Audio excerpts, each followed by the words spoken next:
Hello and welcome to another edition of Turned Out a Punk. I'm your host, Damian Abraham, and once again I'm bringing you a conversation with someone who grew up listening to punk, may or may not still be involved with punk, but had their life changed by the genre in a major way. And today on the show, someone I go way back with, from the bands, I guess we'll go chronological order, Dirge, Day of Mourning, Coming Correct, Integrity, Slumlords, or maybe Slumlords then Integrity, Ilsa,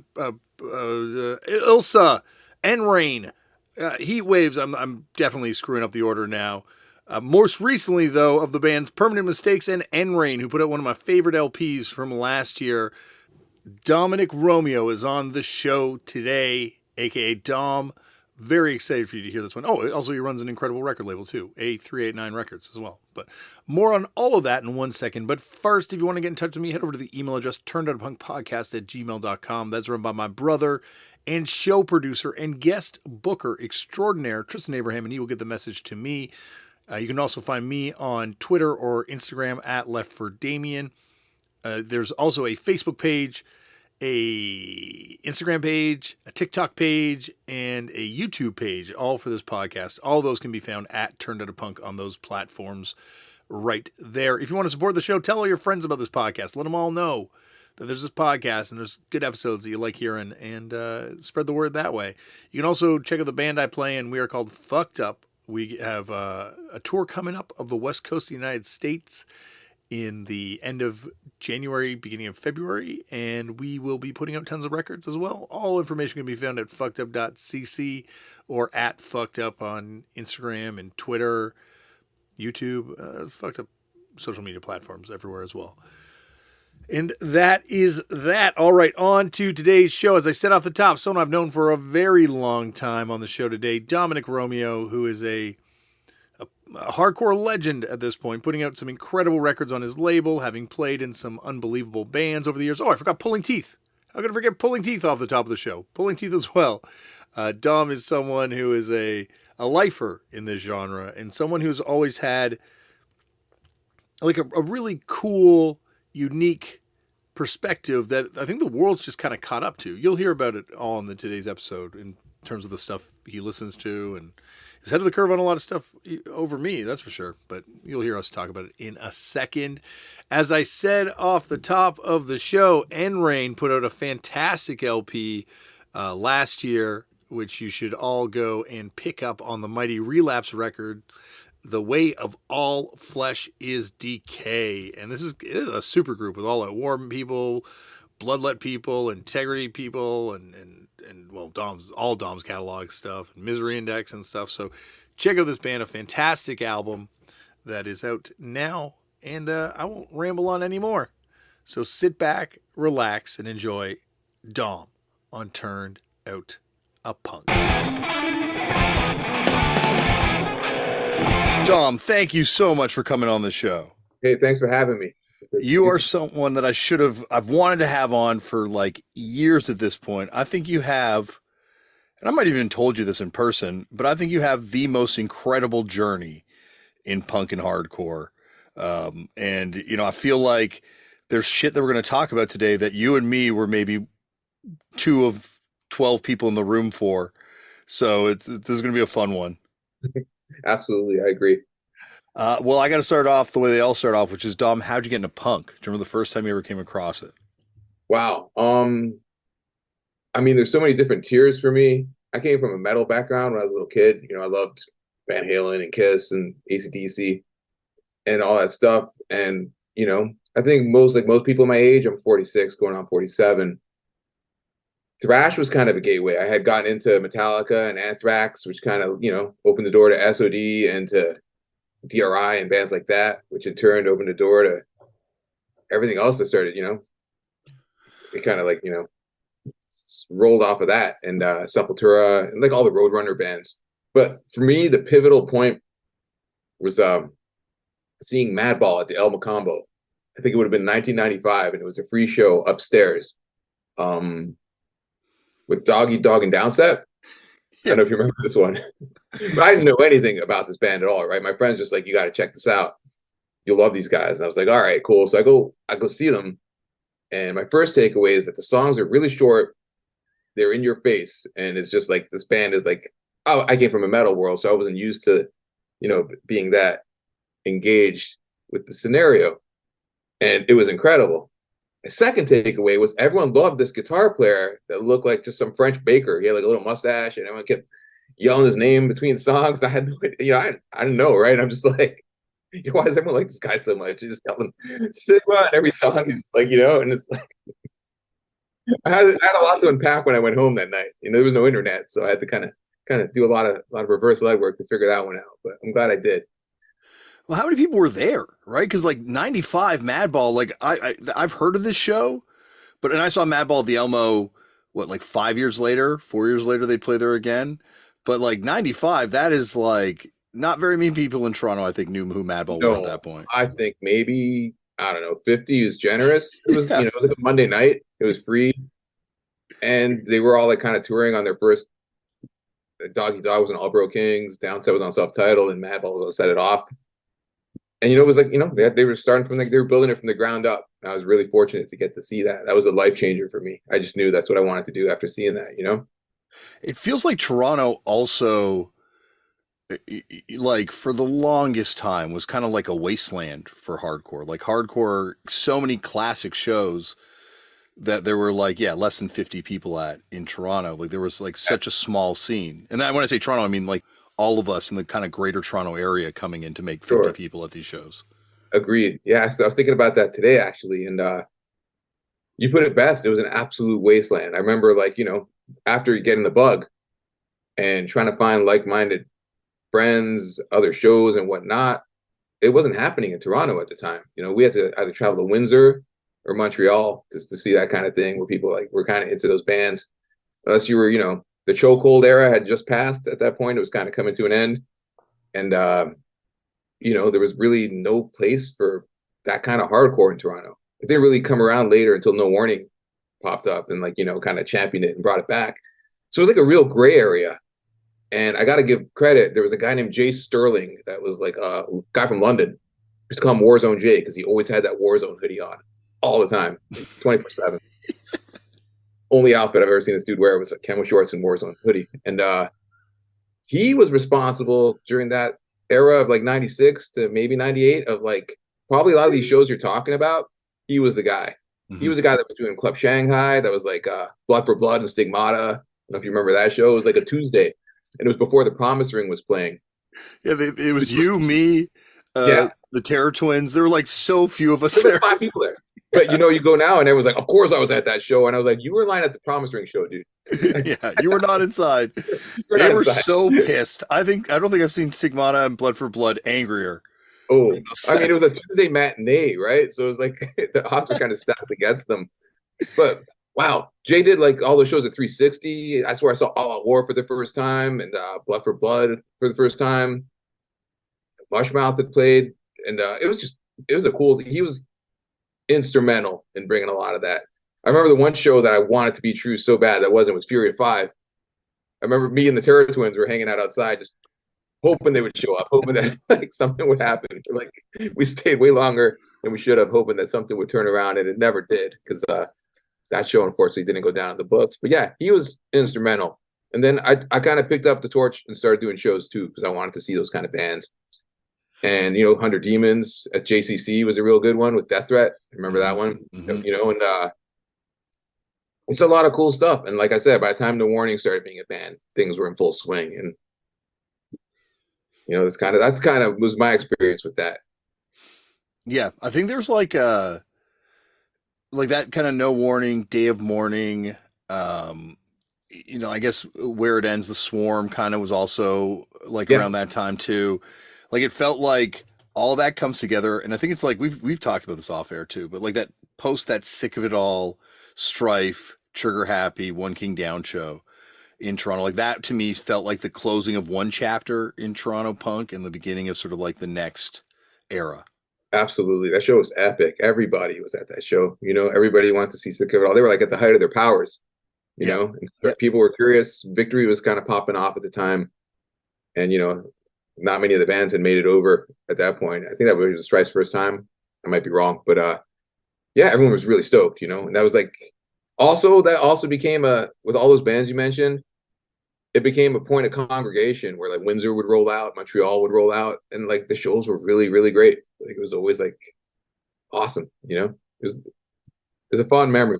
I remember that's the first time I met you. I think was in that pit just before Sick of It All played. Probably. We talked about integrity. Yeah, sounds right. I always think it was in front of Who's Emma for some reason. That you're probably right. Yeah, but by that point, see, it's funny because like I guess maybe Jay was doing shows, some of those shows earlier than I'm thinking because Dirge was already like a real band. Like you guys already were being played on like Loud. You guys had that ARA fight song, Yeah. 95. Yeah, we did. Yeah, but you got remember Dirge didn't really come into the hardcore scene, with all boxes checked. We kind of like, immigrated over from the Roadrunner world. We came from that whole Fear Factory Machine Head and then Madball adjacent, was kind of like the gateway for us. But yeah, at the time, we were doing a lot of shows.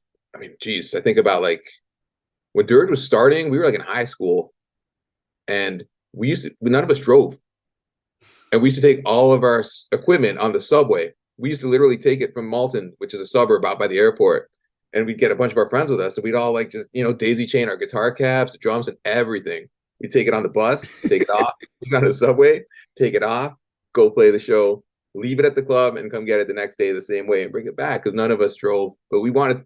There was just nothing more that we wanted to do than just play in the city and be a band that played. That was it. It was never about being the biggest or the best or the coolest because we're none of those.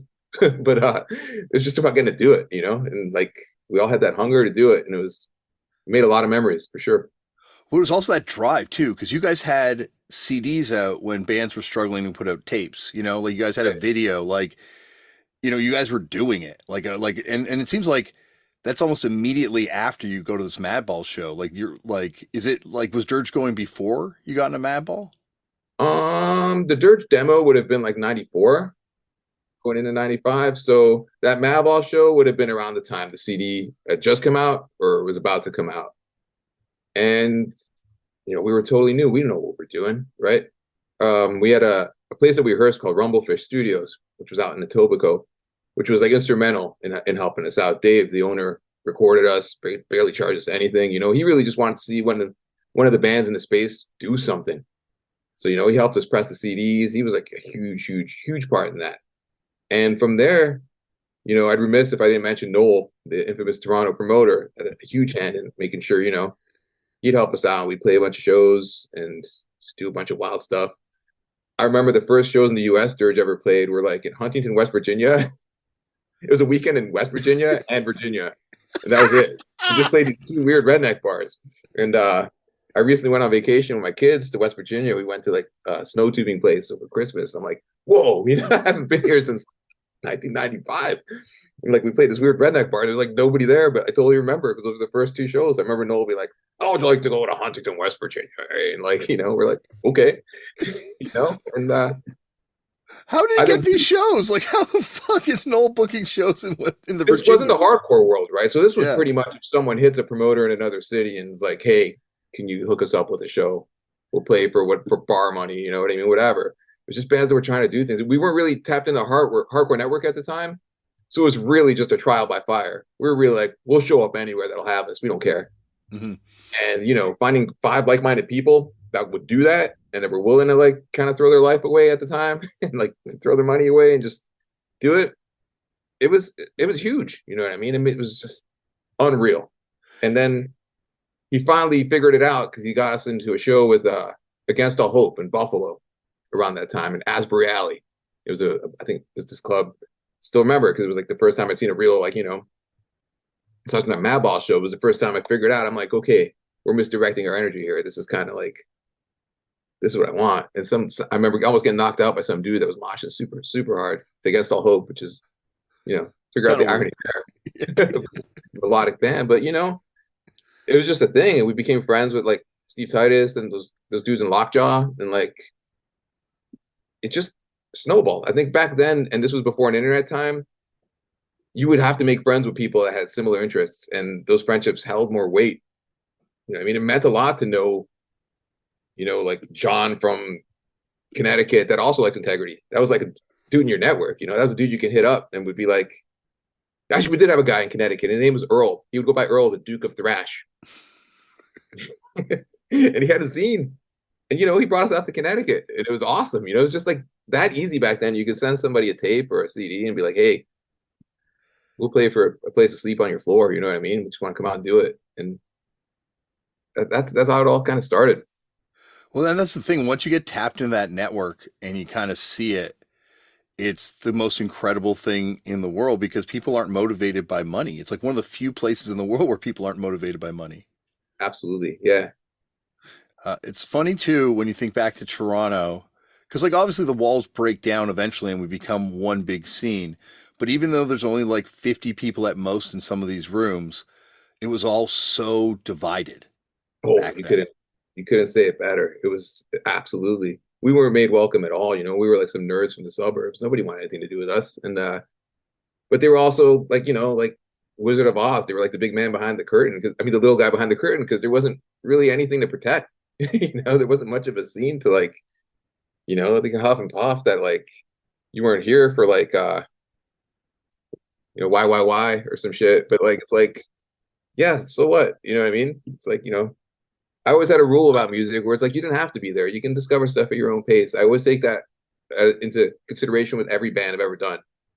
It's never meant to be a band that's going to pop off at the moment and be this huge thing. It's always something where it's like, oh yeah, I wonder what that guy did after that. And you check it out, you're like, well, that's cool. You know, I discovered why way after. I wasn't around for any of that stuff. I would never pretend to be either, you know, but there's just a lot of like, you know, hate using the word, but it's like just real pompous, like posturing about like dictating who's allowed to participate and be this and that. We were just never like that. You know, we just wanted everybody to have a good time. If you like music, you're my friend. You know what I mean? I mean, that's how simple it was back then. Now I'd be a little more, I'd scrutinize it a little bit more before I Yeah. decided. But back then, you know, like I said, you like, I just visited a buddy of mine, this dude Manny, and we had met in Montreal when Dirge played in Montreal because he was wearing an Integrity shirt. This was like almost 30 years ago. No, sorry, it was an Integrity hat. He had the hat that you can get the Victory catalog. Yes.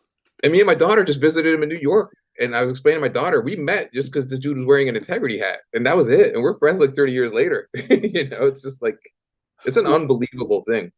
and it's also funny because integrity, and now it seems so weird to say this, but that was the height of them being unfashionable. Oh, absolutely. Like no one liked integrity then. And so we were like a cult unto ourselves. Like that would like talk about integrity. I remember you trying to bring them to Oh, yeah. Toronto and like, you know, but it was just like there were so few of us. So yeah, like anytime you saw someone with an integrity thing on, you'd be like, yo, I want to be let's friends with that talk. guy. Yeah, Yes. absolutely. And, you know, their whole catalog was kind of enshrouded in mystery. There was no internet. So, other than the Victory records, I didn't even know those Who Fear Tomorrow existed until, I don't know, 97, until Humanity came out, right? Because I got, I used to trade VHS tapes with Warzone J. And you know, Integrity set would be mostly these songs I didn't know, and I was like, what the fuck, dude? Like, what are these songs?" You know, and it took a lot of legwork to figure that out. I was at a show and I saw in the distro they had that "And Those Who Still Fear Tomorrow" reissue, and I was like, Jesus Christ! I'm like, this is incredible. You know what I mean? This is like a whole other world. I even remember Day Morning, the band that came after Dirge, recorded in Cleveland. We went to Mars to do our record solely on the strength and wings of Loving Integrity and like, you know, just Ringworm at the time, you know, like just being obsessed with that world and having so little to go off of. And I was hoping to go into those record stores like Chris Shatter Records was one, I think, and Warp was another one. Forgive me, it's been many years. I might be Yeah. getting Yeah. it. But just being able to find like the Comp for Atonement that had an Integrity song and State of Conviction song on it, and Rape Whistle was on it. Just shit you wouldn't see anywhere else except in Cleveland. Oh man, that was like a utopia. You know, I was like It all about was, and it was like such like and it's so cool. Like that's what I think is so amazing is that you've put together this kind of scene of all these bands that you liked, and like you know through the label and just through being in some of these bands and working with these bands. But like at the time, this stuff was like beyond obscure. it. Yeah. Like Cold as Life was, you know, obviously a legendary band, but like you couldn't get any of that stuff. No, Windsor was the closest ties. James Hardtime that used to do Sounds of Revolution Records. I would go stay with him because Cole's life. I mean, Detroit was, pretty much sister city of Windsor, and I got to see Cole's life a few times during that prime era, and it was magical. It was funny. Yeah. I used to sleep on James's couch, and we would listen to Sheer Terror. Just Can't Hate Enough. Get pumped. And first thing when Jeff G got out, and he was telling me, that's his favorite record, and I'm like, man, what's funny is I used to listen to this record before coming to Detroit to get pumped up. So I sent him my copy. I was like, you know what? If anyone should have this, you should have this. And it's like just this,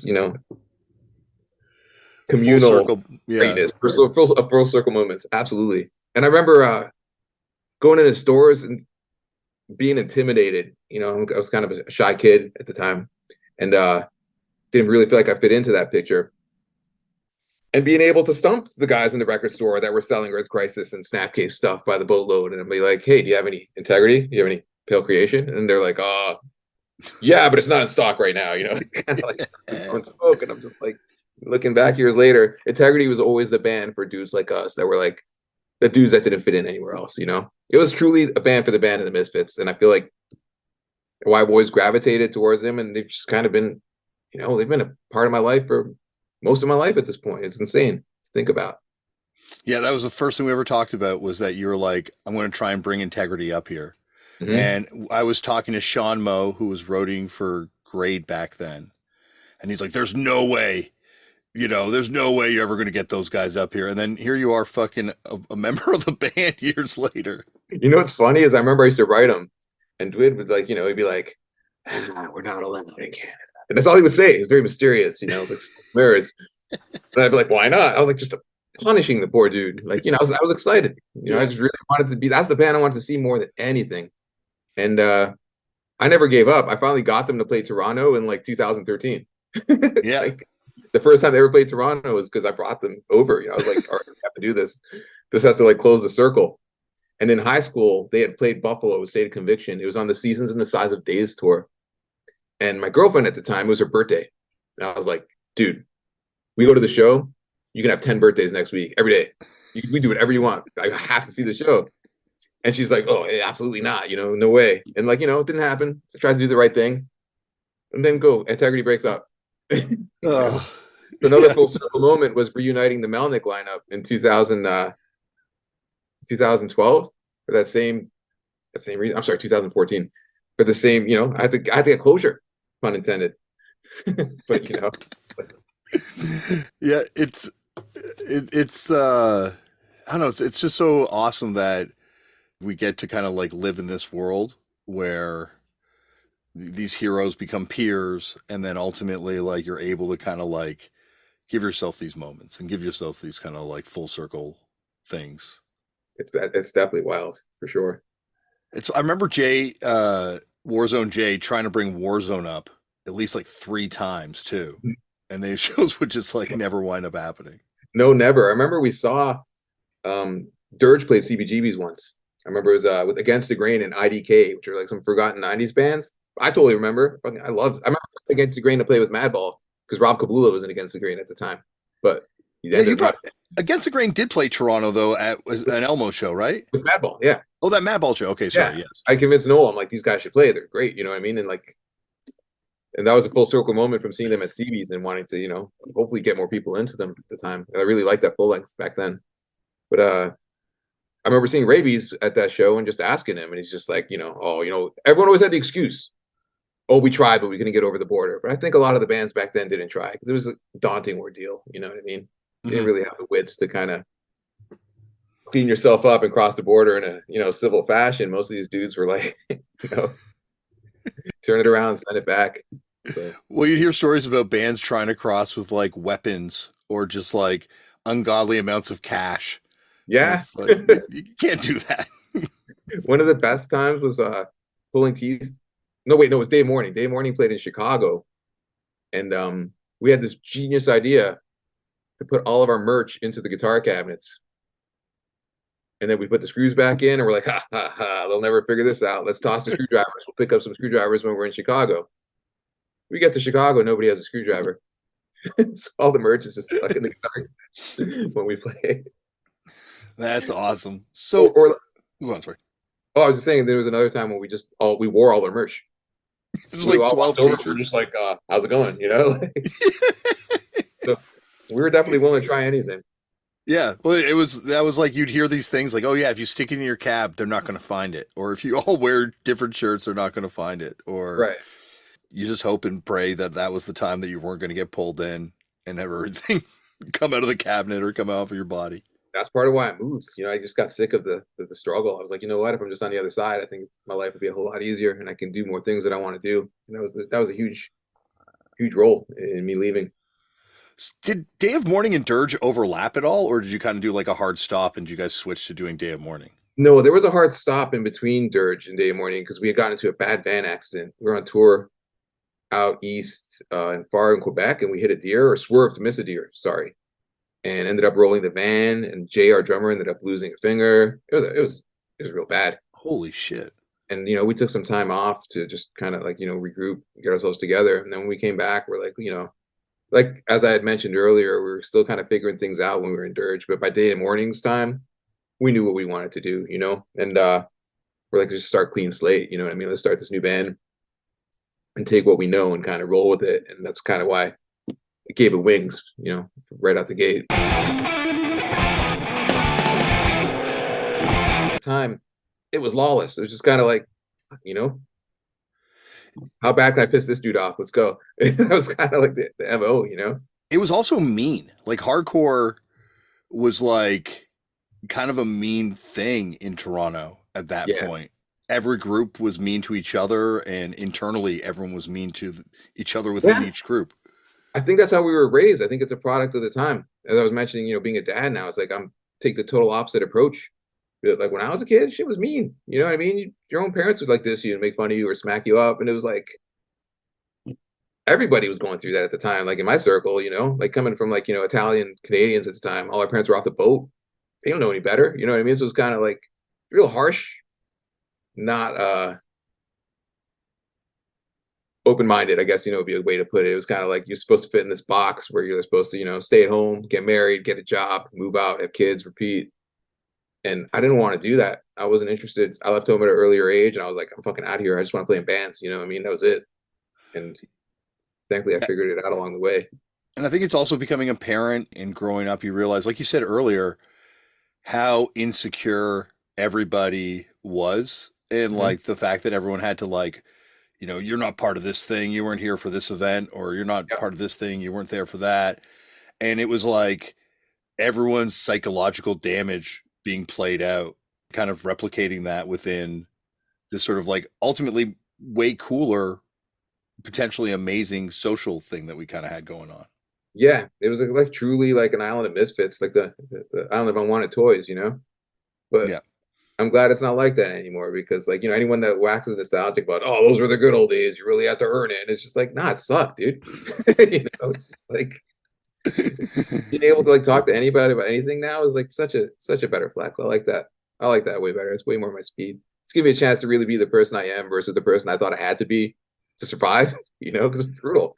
It's like it's coming at you at all times. You always have to be ready, like mentally sharp to be able to be like defend yourself verbally or otherwise. And now she's just kind of like, all right, sure, there's room for everybody.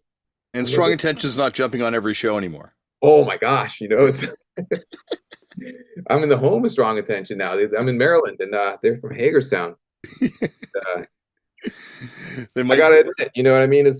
I can't knock the hustle. It was funny that they would always appear on everything, but they were guys just trying to do it like everybody else, and they just figured out a way to make it work. So I can't, and that first 7-inch was pretty good. It was not actually, I'm not gonna lie. I like the second 7-inch way more than that first one when they kind of changed the sound. The split with Everybody Gets Hurt, or the actual like second. The actual second one when they became like a tragedy kind of worship band. The failure was good. Yeah, good shit. The one I remember going to see them and buying the basketball jersey at the show at the 360. So that was the. Oh yeah, everyone had that jersey. Everyone had that jersey. And I remember we were supposed to stay with Warzone J because we were supposed to play with Strong Intention in London one time. And Warzone J lied about us being allowed to stay at his house. So we had to sleep in the van parked outside of his house. And somehow, it just came synonymous with Strong Intention after that. Everything was Strong Intention's fault, even though there's a direct correlation between the two. I just remember being at the time, being like, it's all fucking strong attention's fault, you know what I mean? But no, it's like, I respect everything they've done. It's like they work hard just like anybody else, you know. I remember seeing Left 4 Dead at one of those. It was one of the shows Warzone was supposed to play. Yeah, the African Right? Cultural Center. No, this was at 360. This was might have been the last ones, and it Okay. wasn't with Beckman. It was with Christian McMaster playing instead of Jeff. And It was like and the Joel very end. Fisher lineup, right? Joel Fisher was on the other guitar, I think. Yeah, on the very end, Yeah. and it was almost a swarm at that point. And Callahan had his cowboy hat and just being fucking floored, and I was like, "This is unfucking real." That Left 4 Dead, the second, like the 7-inch to split with Ochre, Hatebreed Under the Knife, like that shit was like just fucking such a hit me like that shit hit. That's what I wanted to do. And and it was kind of like intimidating. Chris was a well-liked guy and he was like a fixture in the scene at the time. And we were, like I said, with these fucking dorks. But like I just remember seeing him at a Dystopia show. And he's like, you're in that band, right? And I was like, oh geez. And then he proceeds to drop his pants and pee because he's in a urinal next to me. And he like just drops his pants and takes a whiz in the urinal next to me and with his pants completely down, just talking to me. And I'm just like, this is weird. I'm gonna go now. And like, but I remember, yeah, he's a great dude. We've remained friends this whole time. I brought Left 4 Dead. I was the first person to bring Left 4 Dead over here years later. Only show out of the US at the time. I mean, out of Canada into the US, forgive me. Yeah. And yeah, that was a huge all this shit was like just it's like a tapestry, you know what I mean? You're weaving together all these great moments in Toronto and Southern Ontario history, and it kind of laid the groundwork for everything that came after it when I moved. Yeah, so I guess Day of Mourning toured though, right? Like you guys did quite a bit. You guys toured the States. Yeah, we few toured a times. lot. And we actually broke up on the eve of a full US tour. Our drummer had some other stuff come up, and a month and a half was down the drain. All of a sudden, I had nothing to do, and I had to stay at my stupid job that I didn't want to be at anymore. And of all stupid things to happen, I get an email from Rick to Life that's like, "Yo, we looking for guitar player to go to Europe," and I'm like, it's probably worded like that too, And I was like, okay, you know what I mean? I got nothing else going on. Why not? And I replied, and these at the time were just generic like spams to like promote whatever Back to Basics records he was doing at the time. And I just wrote him back. I was like, hey, I know all these songs. I could learn them on the bus ride down there. Let's do it. And he wrote back. He's like, all right. So, that was it, man. I fucking got on a Greyhound bus with $300, my guitar, and a backpack full of clothes. And that was fucking it. Sayonara. I left. That was the end. That was the end of the Canada chapter. That was it. Because 25 to Life I know was supposed to play here a couple times. I don't think Coming Correct did, right? But you had met him before this in some way. We used no? to trade because Oh yeah. And I gotta clarify that I always differentiate the Rick of then versus the Rick of now. It's two different entities to me. It's like a Twin Peaks thing where the real Rick disappeared and another Rick appeared. So it's purely speaking in a past context. But there, despite all his business shortcomings, there was no better guy to like get the word out about any band, And he used to like get Dave Morning stuff out, Dirge stuff out everywhere. So we would always be trading. And he was notorious for like not sending you what you traded. I'd be like, yeah, here's a box of Day Morning CDs. Send me some 25 to Life shit. And he's like, nah, but I got these Fat Nuts 7-inches and all this other shit. And I'm just like, I will say Fat Nuts is one of the most underrated Back to Basics bands. I will agree. But it was a hard sell. You know what I mean? Back then, yes, it was. But well, that's all that Back to Basics stuff. It's crazy now that all those records are collectible and like so many people.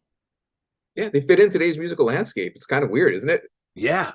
It's great. You were ahead of curve. You were so ahead of the curve on this shit. But and I had a distro of my own, and I used to like distro at shows and shit. So it was like, we knew of each other. I wouldn't call us friends. It's like we just knew each other from trading records. I used to trade with Jamie from Hatebreed. I used to trade with like everybody back then. That's what you did. So by the time I hit him up, I guess there was a little bit more weight that I wasn't just some random guy. That I was a guy that he would depend on being there. That would actually show up, and I showed up. I was on a Greyhound. I rolled into Baltimore. I showed up, and he didn't. I lived in Baltimore, right? And I'm in the bus station, forgive me. And it was after like a 30-hour ride because the Greyhound doesn't go straight to Baltimore. It went through every stop in Pennsylvania, right? I was like, I had one tape that had the Weezer Green album on one side. some other shit on the other rap mix on the other side. I had to listen to that for 30 something hours in my Walkman because that was it. And got to Baltimore and he didn't show up. I was like, what the fuck? You know, there's no cell phones at the time. Got my backpack, I got my guitar, and I got $300. I'm like, I don't know what the fuck to do. And I went to found a payphone and I called him and he's like, oh, you're actually coming. And I was like, yeah, dude, I'm here. He's like, I'll be right there. And you know, lo and behold, like an hour later, he shows up and that chapter of my life began. You know, it was actually pretty cool. What was it like? Because you're like obviously in a band with people that you've been friends with the whole time when you're on tour, and then all of a sudden you're on tour with a legendarily intense uh, person and a at any stage, pretty intense, and then here you are in Europe with like a bunch of strangers. It was, you know, for me, I've always been about music. Music's always been the reason why I do this. I love it. So I wanted to play the songs well. That's all I really cared about, you know what I mean? And get to see places I've never been. I wanted to see the world and play music. That was kind of it. And, you know, Rick and I got along for the most part. You know, he was a funny dude. He was like, you know, I used to live on his couch. And the way it worked was I lived on his couch, which was locked off from the rest of the house. So I didn't have a bathroom. I didn't have anything. I just had like a living room with a couch. And if I left, he would lock the door and I would have to find him to get back in the house. So if I had to brush my teeth, I would have to go to Dunkin' Donuts and brush my teeth, come back and fucking pray that he would like unlock the door and let me back in, right? He probably half the time he wouldn't. And I was like, oh, Jesus Christ, what am I gonna do? I would go play bingo like with the old ladies down the street. I had nothing to do. I was locked out, right? The van was gone. I was fucked. There was nothing to do. And you know, and then all that magic happened on the weekend. We would start rolling out to all these like weird places in Pennsylvania and in New Jersey, and like just all these small towns where like kids were like, wow, someone's coming. He was smart because he didn't do the big cities back then. He was very into we're gonna go to fucking all these small towns that nobody goes to. That's gonna be the bread and butter, you know. And it was. We would play all these really weird places in Indiana, and like you know, like I said, in Pennsylvania, anywhere that would have us, really, South Carolina. And it was always real fun. And like you know, there's never any money in it, but that was also the time where I was doing that.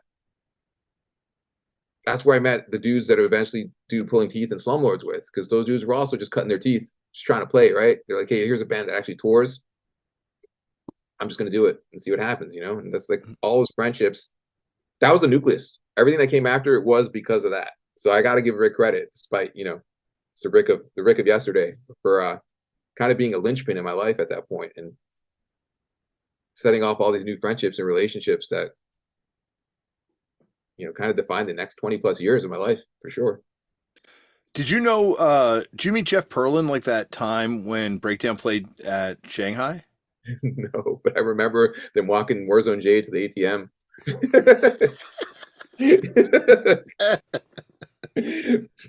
I met him later. It was my stint with Rick didn't last long. I was in the band for about a year and a half. We did Europe, we did a bunch of stuff, and I realized I didn't like being somebody else's band. You know, I was like, this is cool. It gave me a lot of experience, but it was like, this isn't what I want to do, you know? And the dudes in Next Step Up had another band called Wake Up Cold who were going to Europe. And I was like, they needed a guitar player to go. And I was like, you know, I'll go. You just if you pay for the ticket, I don't need anything else. You know what I mean? I'll ride for free. And I did another Europe tour with those dudes, with JR, and you know, all those dudes looked out. They were really great. But when it came time to came back, I was like, I got to start my own band. I'm not really feeling doing this anymore. And I saw Perlin at a show at the Sidebar. Yeah, and I brought up that show where they walked Warzone J to the ATM machine, right? We're just like talking. And him and Scott that plays drums and Stout and Doug that plays bass and Stout. And I'm like, you know, we should get together and jam. I got an idea for this band. I really want it to be like, you know, just like 80s hardcore, all like the early 80s New York stuff crossed with the late 80s New York stuff and just kind of not really much metal to it. And he was game. So we met up and we jammed, did some Black Flag songs and just fucked around. And that's kind of how Slumlords came about. It was that easy. We were all like real like simpatico with our sense of humor and just general weirdness, you know what I mean? So it was I love Jeff. Jeff's like one of my favorite people I've ever had a chance to be in a band with or be friends with. He's hilarious. Funniest dude, hands down. Yeah, like I think that's the thing is obviously very intimidating kind of presence and certainly on stage, but a hilarious lyricist. Like Oh my really God. And writes like, some awesomely funny songs. and his banter is like second to none. Yeah, Like yeah. when he would say shit like, this goes out to the frigid eras of hardcore, Sub-Zero. And then was just like, like it's just, it was just like he was like, dad jokes before dad jokes were cool. He was just dropping them. I remember we played with Terror once in No Warning, and he just shouted out Terror and let out this eagle screech that was like a minute long, like way longer than it should have been, right? And everyone's just like, the audience, listen, right? Who doesn't love hosting a New Year's Eve party? But let's face it, that can get really chaotic. Luckily, Drizzly has us covered. Drizzly is the go-to drink delivery app that allows you to order drinks in as little as 60 minutes or schedule it up to 2 weeks in advance. And we're talking all the drinks that people love to drink, like beer, wine, and spirits. But you're thinking, but Damian, you don't drink. What about us non-drinkers? Don't worry, Drizzly has us covered too. They got thousands of non-alcoholic drinks because we deserve to have some choice, all us non-drinkers, right? And Drizzly allows us to compare prices from all the local retailers that are carrying these products. Plus, you can also order snacks, and it's all delivered right to your door for your New Year's Eve party. So stay off the roads this holiday season, especially if you're going to be drinking alcohol, and let Drizzly handle the hosting for you. Download the Drizzly app or go to drizzly.com, DRIZLY.com today. Must be 21 and over. Not available in all locations. As many of you may or actually may not know, I have 3 kids, and when I'm home from tour, I'm the sole cook in the house, which means come the holiday season, I'm cooking anywhere from 12 to 18 different types of meals a day, plus snacks and all sorts of other things. So being the cook, I'm the one who winds up eating last, which means by the time I actually get to eat food myself, I'm not necessarily eating the healthiest or, let's face it, sometimes the tastiest thing.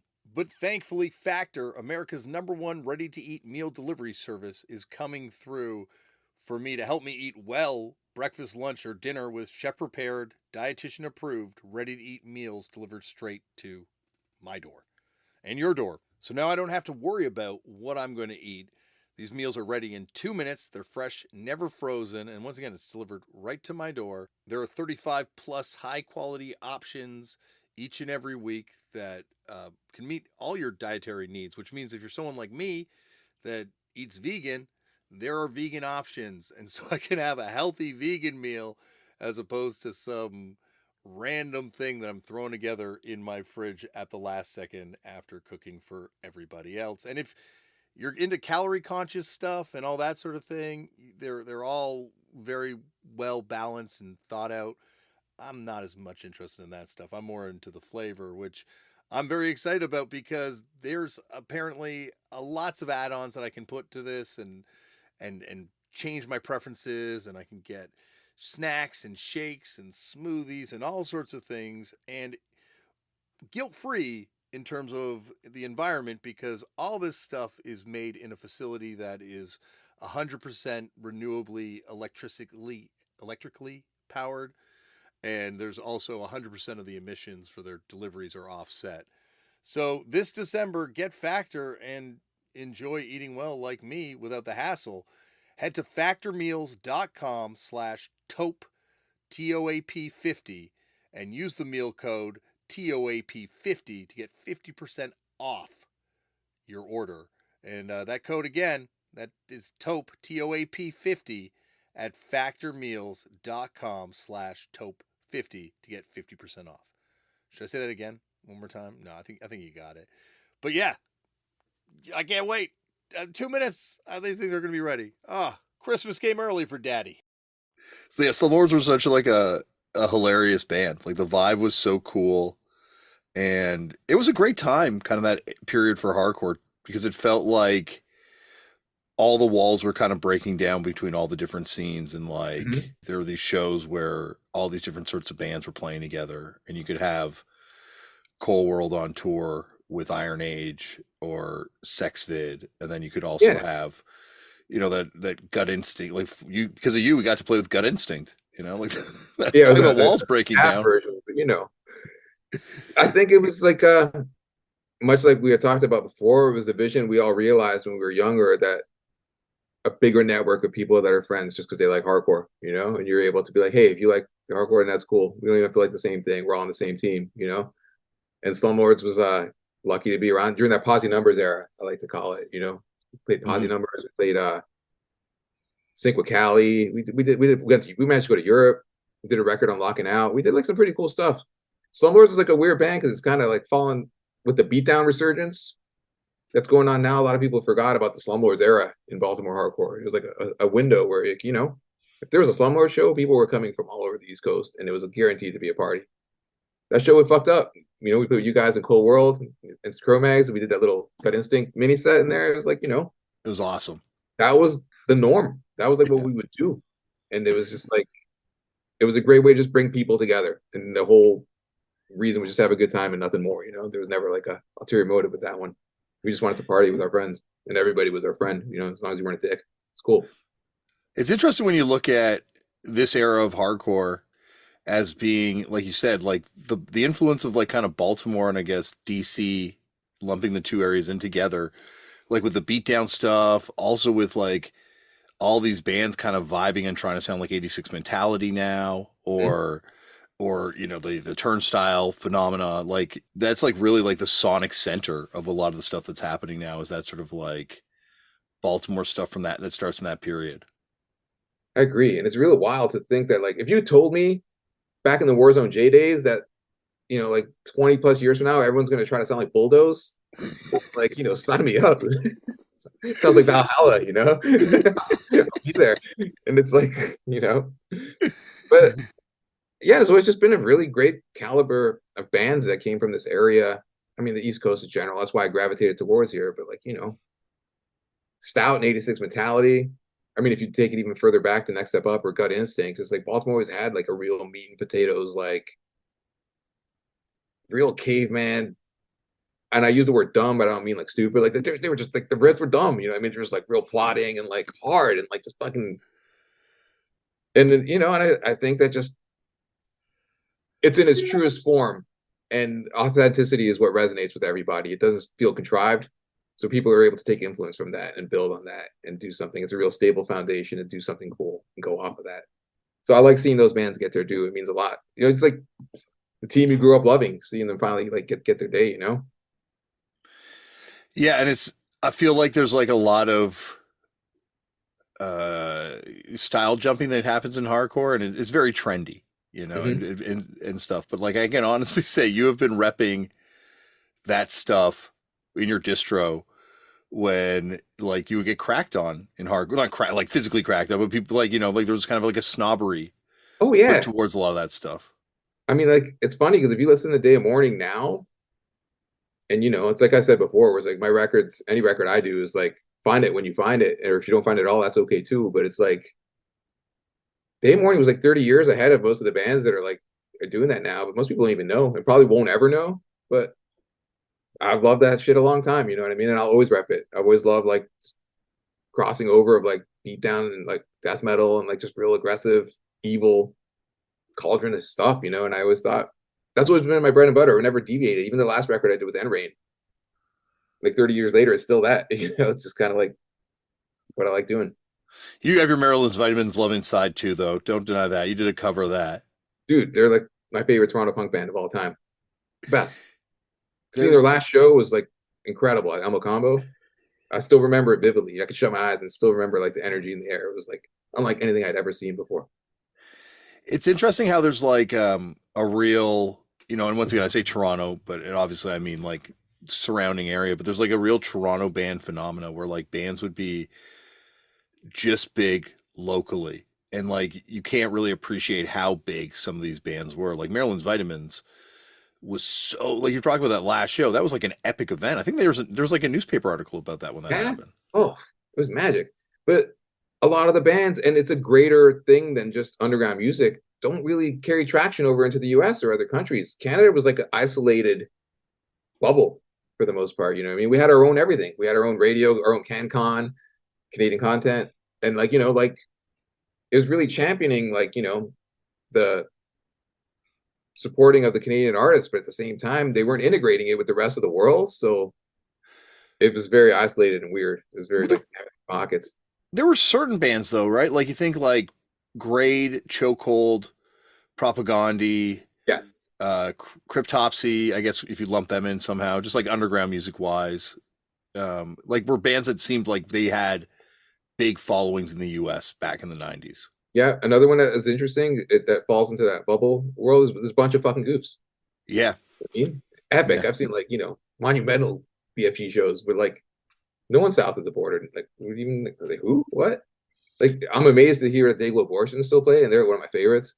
So it's like, seeing like that they're still going and they're still playing shit in the US is great. But like, yeah, Canada was its own like whole ecosystem almost. yeah. And I think that border did like as much as you're saying like bands were intimidated to kind of cross from the U.S. I think Canadian bands too, and the Absolutely. idea Canadian punk band trying to tour across Canada as their like touring thing. It's like that drive's gonna, unless you're in a bus, it's a gnarly drive to try and do over and over again. We did it. Dirge did it, and this was before the internet, man. It was like it was brutal. You know what I mean? Going across was like, wow. Like, where do you play?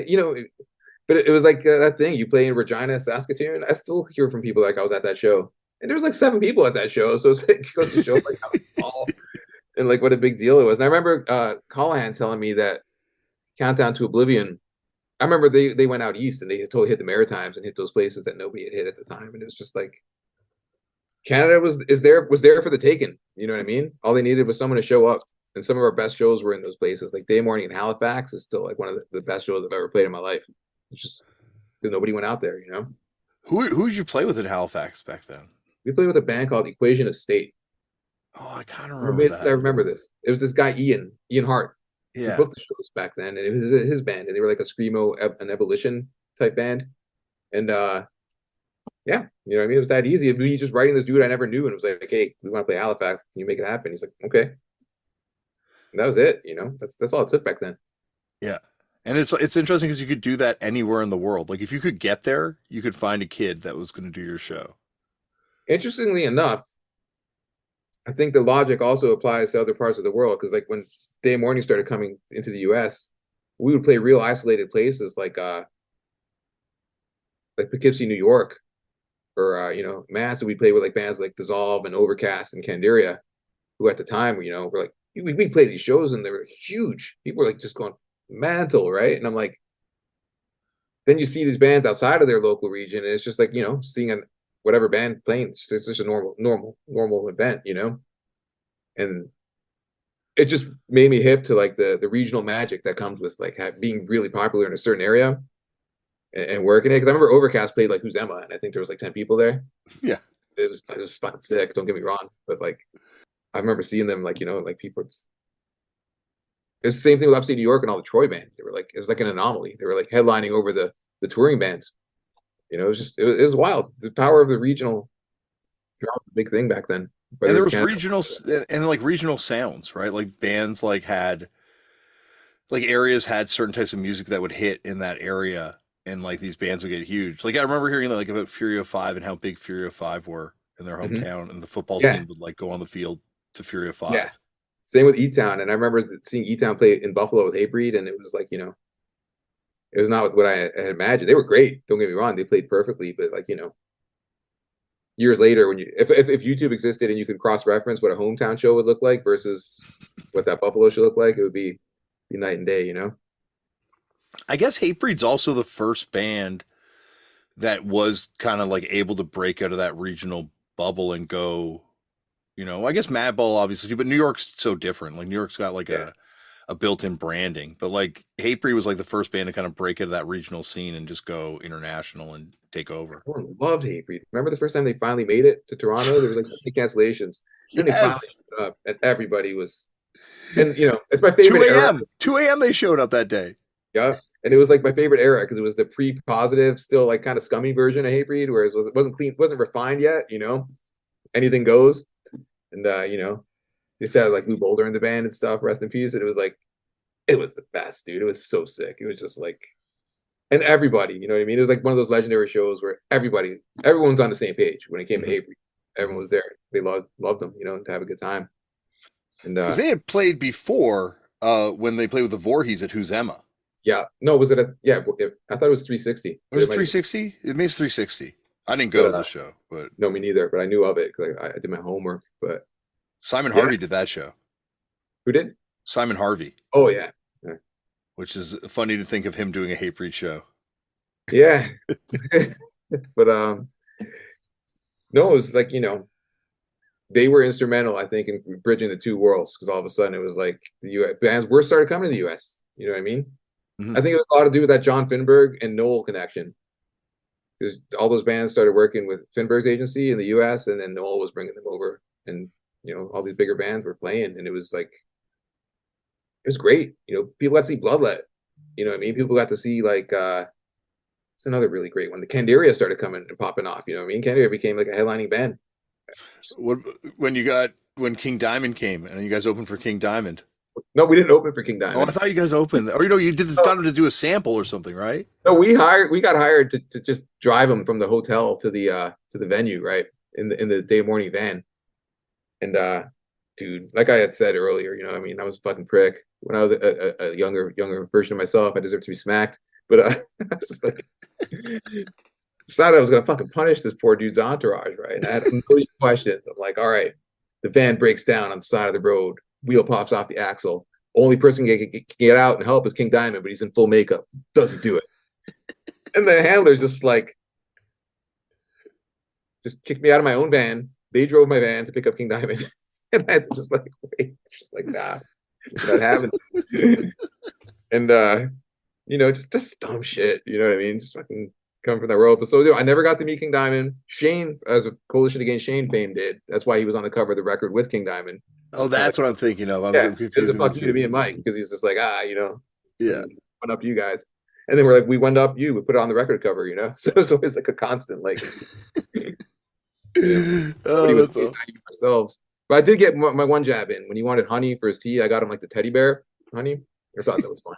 My kids love that story. They're like, "Oh, tell us the time you gave King Diamond the teddy bear honey." I'm just like, all right, But didn't he want a ton of ice too, or like dry ice? It was at the Elmo, and there was like, it's like once again probably a low period for King Diamond playing the Elmo it was during the Voodoo tour, I think.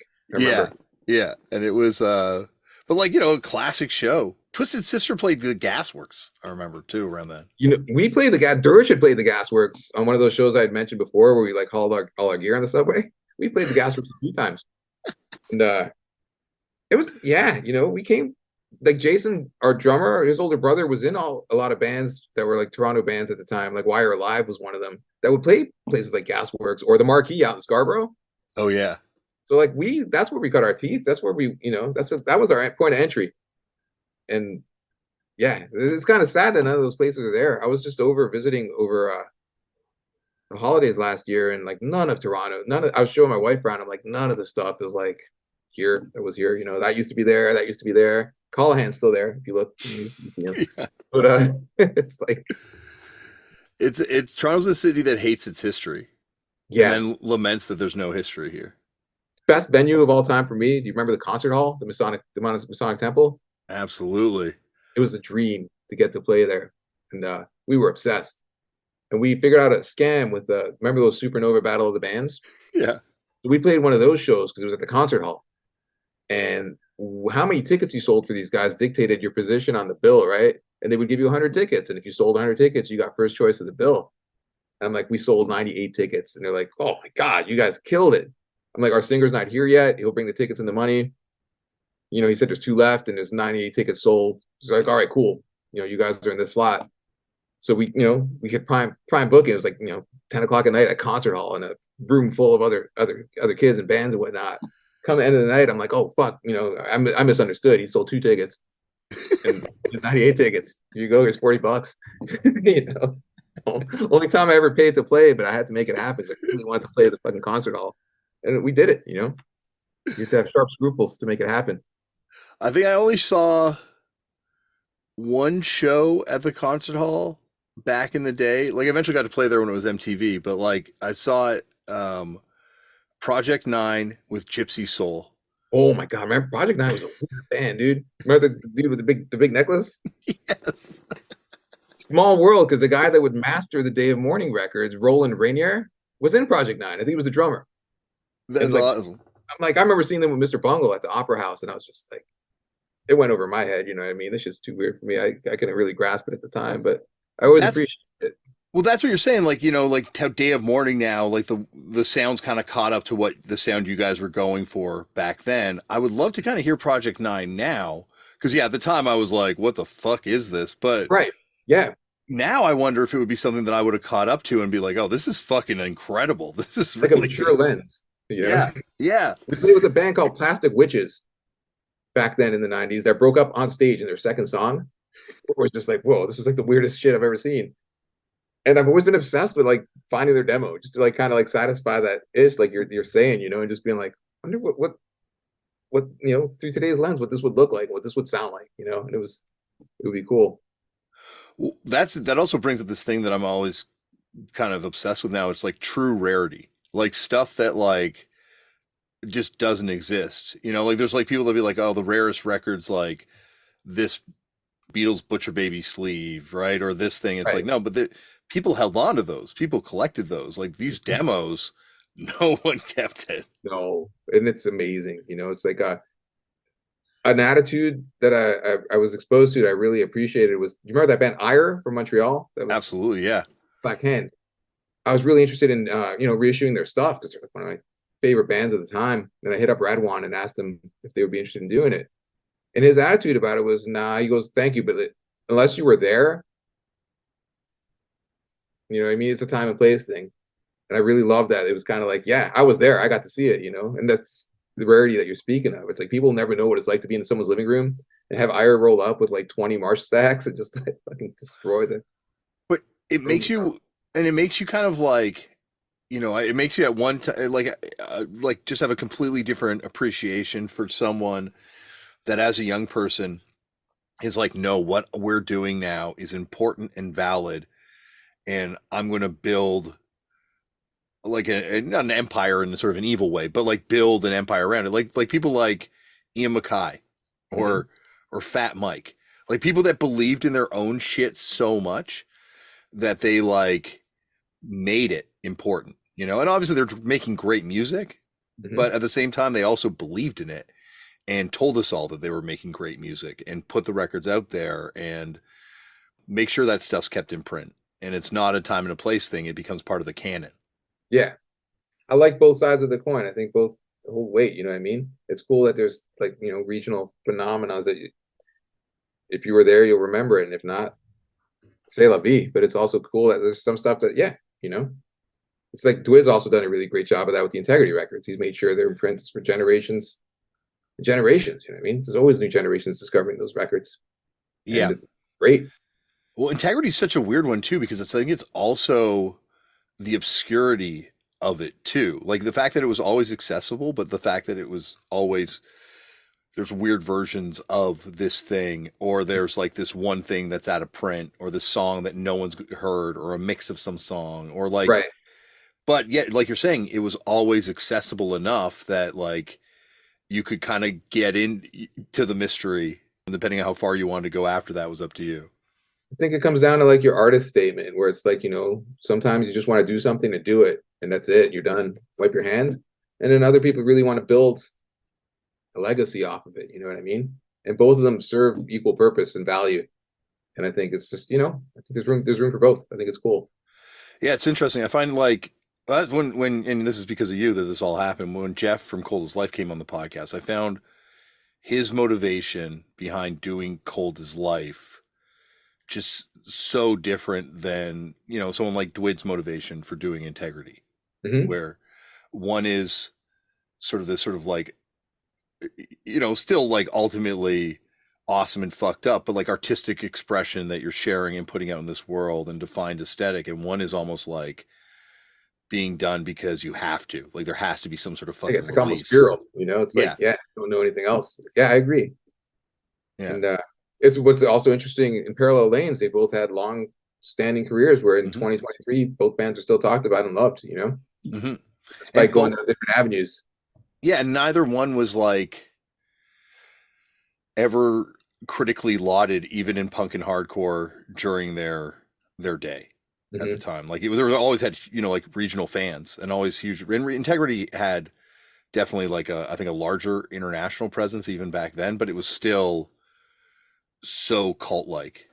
They both had the mythos of like being in the pre-internet era where it was all secondhand hearsay and stories, right? And it was like, oh, I heard like Frank pulled 3 guns out on this dude, or I heard like, like this huge brawl fucking burst out at St. Andrew's Hall. And Dwight it's has like, a bastard sword that he brings on tour. I remember and there was that one. never any way to really like verify this stuff. And it was just, Yeah. you just relied on those rumors and you kind of like tailored your own version of what you wanted it to be. And I think that's cool. I think it's just kind of, it made it a little more special. It's like fan fiction. Yeah. Kind of. Yeah. And it was great because when these bands would occasionally make it up to Toronto, it was like seeing them so removed from that element. Like to see Yes. Stigmata in Troy would be a completely different experience than seeing them Oh at my 2 in the afternoon on a Tuesday. that was so bizarre. That was one of the most bizarre shows I've ever seen. And Cold as Life, when they finally played Toronto, was at the Cathedral Yeah. on the Domination tour, I remember. And it was like, most of the room was pretty much Windsor show rolled up, and it was like, it was cool, but it wasn't like, seeing them out that way. It was like a completely different vibe. Yeah. Yeah. It was like a unique kind of experience getting to see. And there's like, and because, like you're saying, Jay and Noel and yourself, and these bands would come up here. Like you would Yeah, get a chance to see a lot of these bands that, didn't necessarily play all the hot spots. absolutely. It was just great, as a fan of those records and those bands, just getting to see them. And also, it was a big deal. Getting to share the band with like our peers and hopefully turn people onto this band so they'll come back, but also, make the band want to come to our city and like fucking, see our bands and be like, maybe they'll see one of the bands, they liked one of the opening bands and they'll invite them to play somewhere else. That's kind of how it worked back then. And it was always cool, you know? Yeah, like I think it's like buying the Fat Nuts 7 inch out of your distro, but then also having like Simon Harvey sell me the Bastard CD out of his distro, Mhm. and then having like whatever garage rock records they've got at full blast that they're introducing people to, and then stuff at Who's Emma, the ebullition stuff at Who's Emma. Like it felt like it was a small enough place that we got to sample all this different types of hardcore, where in other places you might have to stick to a scene a little bit more. We were really lucky to have Uzema. I mean, like I try to explain that to like, my friends now, because like there was really nothing like it, you know what I mean? There was an air of like pompousness to it. Don't get me wrong. There was a very like, like clandestine, like, you could only know so much. We know all the hardcore secrets about what you're allowed, what's cool. And I'm just like, but yeah, I was able to get a Morser record and like all this cool shit. I was able to like, my big thing is my girlfriend at the time volunteered there, the same one that fucking made me miss integrity. But I would go hang out when she worked there, and I had free reign over the whole store to listen to whatever I wanted to, and be able to be like, oh, I can't wait to I have enough money to buy that Morser record, or like, this is what I want to buy next. And it's like, it was like almost like having a library at your fingertips, just like cool shit. Yeah. Acme I heard for the first time in there, and like it was magical. And it was I think the part of the magic too is because we still had these physical spaces, you could have shows there. There could be art galleries there. There could be like people meeting up in these spaces, and this was like available to anyone and everyone. And it feels like that is not the case anymore. Like I can't think of too many places that, certainly like Who's Emma, that operate that freely, where you can just call up, be like, "Hey, is there a show there tonight?" No, okay, I'm going to put a show on. Yeah, that's where I met Mike too. Mike from your band was Yeah, also a desk jockey over there. And I mean, in Baltimore, when I moved here, we had a place called Charm City Art Space, which was a similar aesthetic, but it didn't have the record store part. So the introducing to music element was removed, and I think that was a big deal. What made Who's Emma so magical? You know what I mean? I go in there and talk to remember that dude Noah? What's his no band? Gagkey. He was in the Power Violence band, Yeah, it was Godzilla. Godzilla. Godzilla, right? Yeah, Yeah, and I can't believe I remember that, but just being like, oh yeah, you think that's cool? Well, check this out, and like it was just great. You didn't even have to know these guys, and they'd be like, "Well, you think that's cool? Check this out." And like, it was always like a constant exchange of like, "Hey, I made you this tape. You might like some of this shit. Check it out." And like, it was just it's. I hate to be like old man waxing nostalgic, but that's a fucking thing that's never gonna happen again. That era, that magic of hand to hand exchanging, turning people on to shit is just like from a bygone era. It's just not. thing anymore, and it's sad because it was cool. Well, it's like I guess the thing that happens when you have the death of manufacturing. Like we had physical products, like you needed Yes. to meet up to exchange these things, right? And like it wasn't necessarily a capitalist thing because, as you're saying, no one's making money doing any of Oh, this shit, right? But there was this sort of like physical product being exchanged for cash thing that would happen, and it was like our own economies. Like you could go there and then go to the vegan bakery, buy yeah, something there, and you could kind of like keep the money kind of within the Kensington community. Market. Yeah. Right. Yeah. It was magical, you know? Yeah, and that's the thing that I think it is. I don't think we're waxing nostalgic because I think it's just changed. And there's like stuff that's certainly a lot easier. Like you were saying, like if you didn't have that guy who ran the studio space that helped you guys do that CD or make a video and submit it to Much Music, like who the fuck would have heard of you that quickly, right? Like, Right. Yeah. but now you can do that yourself, no problem. Anybody could, you could just, yeah, just throw it online. And I think it's great, but it also has created like such an influx that it's impossible. It's like a constant tidal wave, you know what I mean? It's like fighting the ocean, as they say, where it's like, hey, I put out a record, here it goes. And then 20 other records just come and topple it over like within 5 minutes, It's just like, it's a different time and place for sure. I think it's also we don't have like so much of the culture was magazine driven Hmm. back then and like Yeah. review driven, right? So you'd have a longer shelf life or legs for a record because the magazine would come out kind of 2 months afterwards sometimes, and you'd be reading about it in a zine, and you're like, oh That's a shit, I got true it. lost art. Yeah, I was talking about that with when the N Rain record came out because there's a website called Aversion Online that like really does awesome reviews, and it's, like they're able to write a review that'll make me want to listen to a record the way like they describe it. They're like real good, and that's like a lost art because that's how we used to find out about stuff back then. You'd read like the very distro magazine, and you'd be like, that's how I found out about Starkweather or like all these cool bands. They're like, oh, if you like evil, like dark and metallic, this and that, this is what you should check this out. And I did, and seldom was disappointed. And the power of the printed word is just shot because people don't have the attention span for it anymore. It's just instant gratification. They'll click and listen to 10 seconds. Maybe they'll listen to the rest and maybe not. It's like, yeah, it's a different approach. yeah. You read those catalogs. Like I probably still know the Victory magazine backwards to and forwards. You remember the Even bloodlet description? though, now you caught me out. No, I, what I, was always, it? I always tease them. I'm always like, if you're willing to spill blood, you're allowed to listen to these Floridians. And there was just like, yeah, we didn't write that. I'll never forget that because I'm like, what does that mean? I have to hear this. It's like, I sign think me that up. I think that's also where I read Jamie saying that thing that I love to tease him about from Hatebreed, where he's like, Hatebreed was inspired by Quicksand. I heard Quicksand and was like, and someone told me it was a hardcore band, and I couldn't believe people were calling that shit hardcore. So I wanted to make the most Quicksand band possible. Hell yeah. Oh, it's awesome. Like how competitively inspiring everything was back then. Like you I hated a got band, you're I got inspired. to meet Tony Victory. Integrity played in Chicago when I was still in the band, and he had come out to the show. It's the first time I'd met him, and I've admired. Say what you want about the guy, but like that Victory Records in the '90s was like, it was like having bread in the house. You know what I mean? It was a staple. So I go, I'm not going to waste your time. I just want to know about 3 records real quick. Integrity, Systems Overload, and he goes, too many solos. And then I said, Dead Guy, Fixation on a Coworker. And he goes, great record. Then I'm go Bloodlet at Theogen. And he looks at me and he goes, Florida Rednecks, fretless bass. And he just kind of like disappeared into the background, and that was it. Yeah, I got this in a dollar bin in Portland. This is the Awake 7-inch, right? Oh On, wow. Okay. on Skeen Records.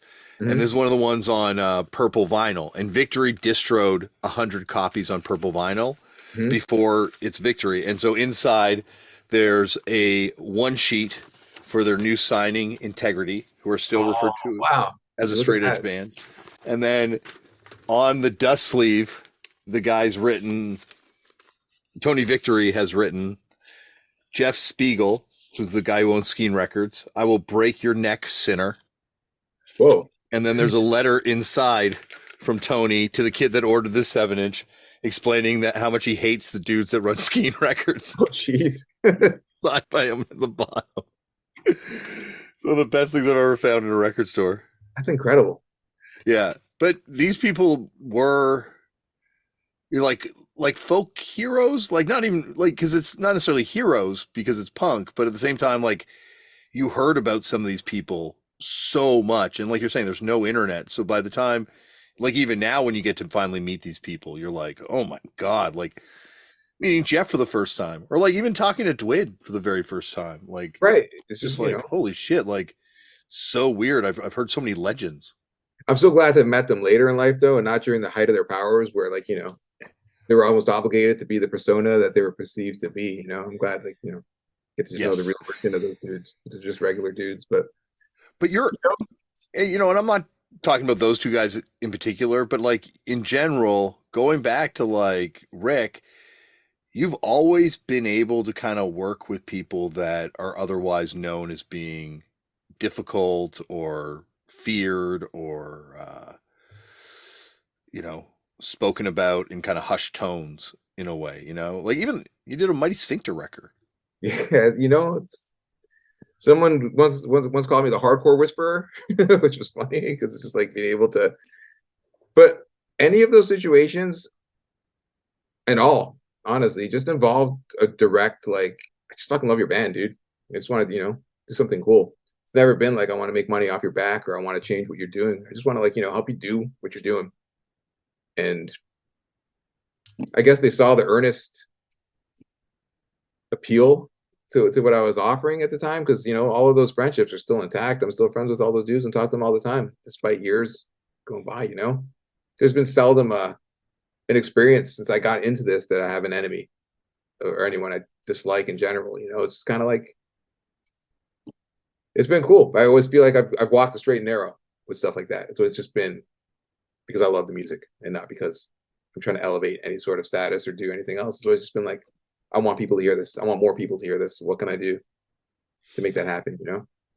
I love I love the catalog too when you go through your label. There's like so much weird, cool, interesting stuff for like from, the bands we talked about to like nothing. There's just like a lot of like interesting records. Like it's in both eras, you've had really cool runs with the label. With A389, what the wildest thing was, and most people don't know, is not only did I do A389, I worked a full-time job and had kids. And I would pretty much work my job from 8 until 4, come home and eat dinner and hang out with the kids and put them to bed at 7 o'clock because we were real young. And then I would go to the warehouse and pack orders and do label shit until like 3 or 4 in the morning, sometimes all the way until it was time to go to work the next day. And that was my life until I burned out and I stopped the label and I joined Integrity. But it's taken off, you know what I mean? It really had weight and it was able to be a platform that like for bands like Full of Hell and for Nothing and for like, I'm trying to think what other bands really like springboarded off that. Those were like the two real big ones. Iron Reagan springboarded.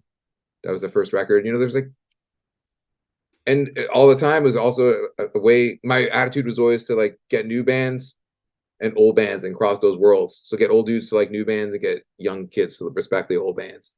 And I always group these records together in a way that, hey, if you bought the new Integrity, if you spend like, add $10 and you get these two other 7 inches, these newer bands, and it was a great way, I mean, it kind of made its own little ecosystem because I used to do that fest every year that like people would come all over the world for. And like Left 4 Dead had played, we did Left 4 Dead, Despise You, Lack of Interest at one time. And Integrity played with the Melnicks one time. Yeah, that's the one I can't believe I never got to see. That's like the Oh one man. that's just like, because that's like, like, that is like the like Fleetwood Mac. They're never getting back together of hardcore at a Aaron's certain been point. playing with them. I don't know if you've Well, seen now it. it's different, but like I mean, like up until that point, it felt like that was just something that would never happen.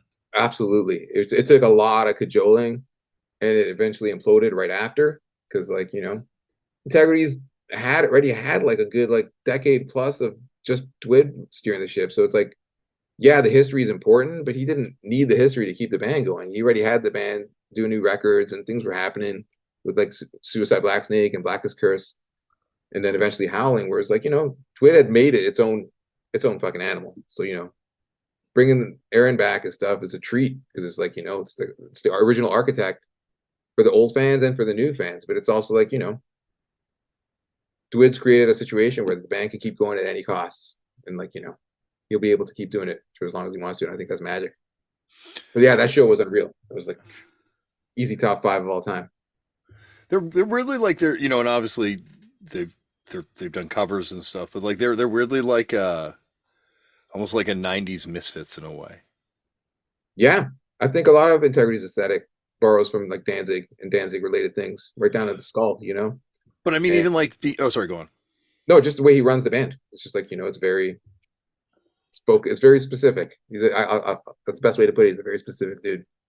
Yeah, and how it's like it's almost this band that's at one time the greatest hardcore band ever, and another time not at all a hardcore band. In the same way, the Misfits are the greatest punk band of all time, and at the same time not at all a punk band. Sure. Yeah, I think the trajectories kind of line up. You kind of put them together. I guess like Trapped Under Ice too. That's 7-inch is like I did really a this play. Yeah, Yeah, I split with Dirty Money. Yeah, both those bands. Sorry, go on. He used to live next door to me. Yeah, Justice lived in the house next door to me, and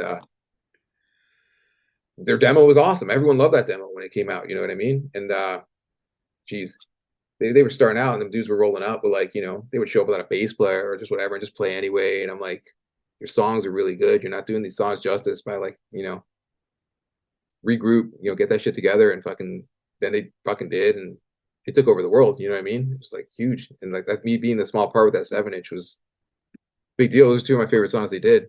But I saw him at the airport the other day. Me and my wife were in London. We went to go see Susie play at the Troxy a couple weeks ago, and Angel Dust was on the same flight, which was totally ridiculous, right? I'm just like, but it's interesting though with like Dirty Money being like pre-high vis and Turnstile kind of being the precursor to or to the post whatever, I guess same time as Trapped Under Ice, but it's another 2 bands that have both gone on to have like I think High Vis is blowing up. I think it's just the beginning for that band too. People love them, yeah.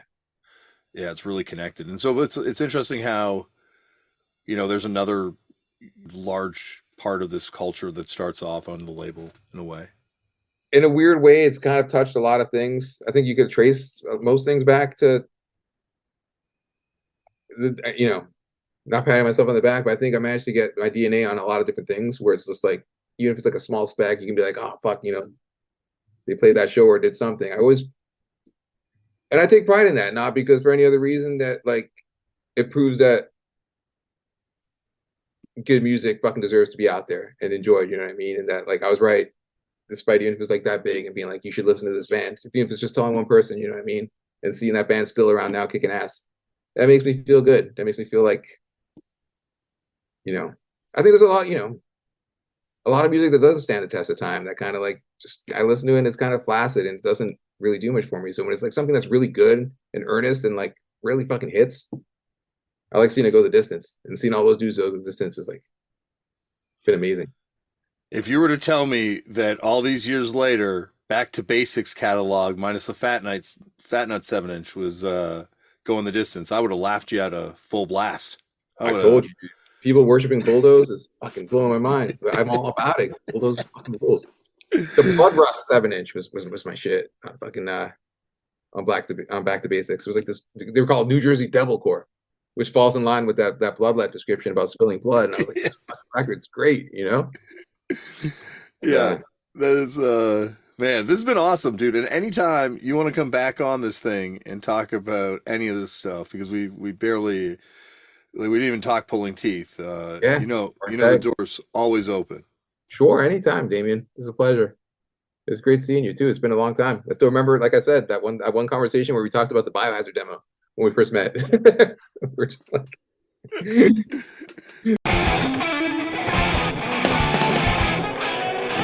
Thank you, Dom, for coming on the show. And you're right there. He will be back for a part 2 at some point in the future, because there's lots of stuff we didn't get a chance to talk about on this one, and so we will be diving into that. Maybe a splits with him and Jordan from Terror would be awesome. I'm booking the show in my head right now. Anyway, on to the next episode. On the next episode of this show, an amazing one with a member of the bands No Use for a Name, Rat Pack, and the Foo Fighters. Chris Shiflett will be on the show, and I am very excited for you to hear this one. A fun conversation with a guy. I've been on tour, a road dog, a fellow road dog, and some interesting perspective on his career. You'll hear that all on the next episode. Well, that is it for me. Remember, as always, Black Lives Matter. The lives and issues of Indigenous peoples all over the world matter. We need to protect trans kids and help trans people protect their selves, their rights, their freedoms, and stop hate and violence towards people of different faiths and different races and different nationalities, because this isn't politics. This is basic human rights shit. People deserve to be able to live free from hatred and discrimination. And if there's organizations in your community that are affecting positive change and you want to get involved, I'm sure they could benefit from your time or your money if you can spare it. And you know, it'll affect your mental health as well. Speaking about affecting your mental health, try meditating. I know a lot of people talk about this all the time, and I didn't really believe in it. And then I tried it, and now it kind of works for me if I remember to do it. So maybe it will for you. Speaking of things that work, I have seen miracles happen because of organ donation and organ transplants. So sign your organ donor cards, because you don't need those organs when they come and look for them. They're literally dead weight. And get involved in punk. Start a band, start a fanzine, start a podcast. Not a podcast, but start anything. Anyone can do this shit. And who knows? You know, years later, you could be still involved doing bands, running labels. Who knows? Who knows? One thing I do know is that's the end of today's show. Thank you, everyone, for listening. Stay safe. Bye.